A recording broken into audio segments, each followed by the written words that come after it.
Questioner. According to the Theosophists and allied occultists, man consists of three aspects: personality, individuality, and spirituality.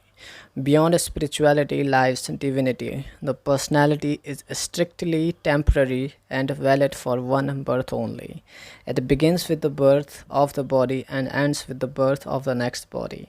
Once over, it is over for good. Nothing remains of it except a few sweet or bitter lessons. The individuality begins with the animal man and ends with the fully human.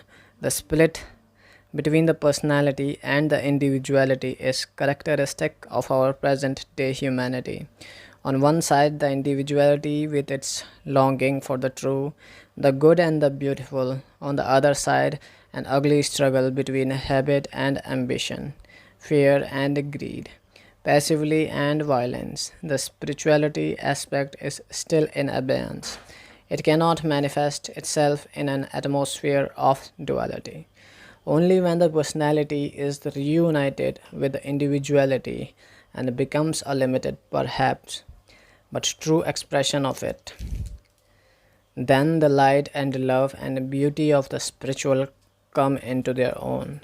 You teach of the Vyakti, Vyakta, Avyakta, observer, observed, and ground of observation. Does it tally with the other view? Maharaj. Yes, when the Vyakti realizes its non-existence and separation from the Vyakta, and the Vyakta sees the Vyakti as his own expression, then the peace and silence of the Avyakta state come into being. In reality, the three are one. The Vyakta and the Avyakta are inseparable, while the Vyakti is the sensing, feeling, thinking process based on the body made of and fed by the five elements. Questioner. What is the relation between the Vyakta and the Avyakta? Maharaj. How can there be a relation when they are one? All talk of separation and relation is due to the distorting and corrupting influence of I am the body idea. The outer self, Vyakti, is merely a projection on the body mind of the inner self, Vyakta, which again is only an expression of the supreme self, Avyakta, which is all and none. Question. There are teachers who will not talk of the higher self and lower self. They address the man as if only the lower self existed.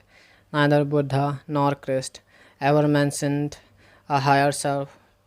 J. Krishnamurti too fights shy of any mention of the higher self. Why is it so? Maharaj. How can there be two selves in one body? The I am is one. There is no higher I am and lower I am. All kinds of states of mind are presented to awareness, and there is self-identification with them. The objects of observation are not what they appear to be, and the attitudes they are met with are not what they need be. If you think that Buddha, Christoph Krishnamurti, speak to the person, you are mistaken.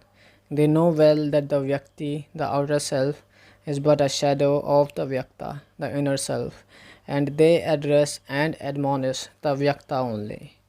They tell him to give attention to the outer self, to guide and help it, to feel responsible for it, in short, to be fully aware of it.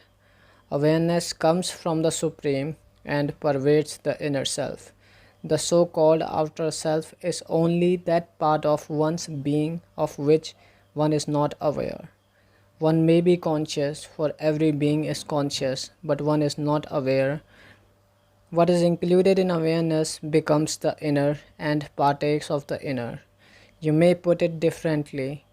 The body defines the outer self, consciousness, the inner, and in pure awareness, the Supreme is contacted.